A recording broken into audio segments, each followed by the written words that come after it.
মোহাম্মদ জাকির হোসেন গরু পালেন ১২০টি। তার নির্ধারিত গরুর ফার্মে এসে দেখা গেল তার বিশাল আকারের গরুর ফার্মে ১২০টি গরুর বজ্র দিয়ে তিনি একটি বায়োগ্যাস প্লান্ট করতে আগ্রহী। এই ১২০টি গরুর বজ্র দিয়ে তিনি যে বায়োগ্যাস প্লান্টটি করতে চাচ্ছেন, এই বায়োগ্যাস প্লান্টটির আকার ৫০ ঘনমিটার। এ সময় বায়োগ্যাস প্লান্টের স্থানীয় এক ইঞ্জিনিয়ারের সাথে আমরা কথা বলে জানতে পারি বায়োগ্যাস প্লান্টের ৫০ ঘনমিটার সাইজের একটি প্লান্ট ৫ কিলোওয়াট জেনারেটর বিশিষ্ট একটি জেনারেটর ইউজ করা যাবে। এই ৫০ ঘনমিটার প্লান্টে ৩৫টি চুলা ব্যবহার করা যাবে। ৩৫টি চুলা দিয়ে বাসাবাড়ির ৫ থেকে ৬ জন সদস্য পরিবারের গ্যাস।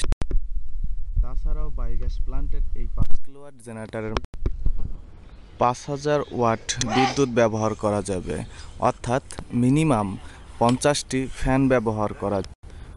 সাথে আপনি ফ্যান, লাইট, এসি, ফ্রিজ যাবতীয় যে কোনো ইলেকট্রিক্যাল যন্ত্রসমূহ ব্যবহার করতে পারবেন।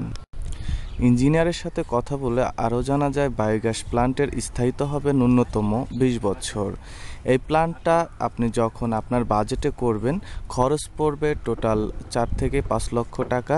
৫০ ঘনমিটার একটি প্লান্ট, যেখানে আপনার ২ বছরের মধ্যে আপনার মূল ক্যাশ অর্থাৎ আপনি যে টাকাটা খরচ করবেন।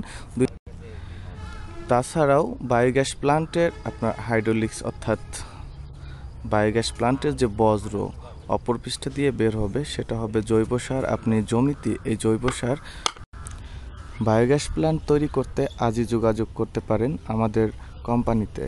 কোম্পানি যোগাযোগের ঠিকানা মোহাম্মদ আব্দুল আহাদ, মোবাইল নাম্বার 017594693943।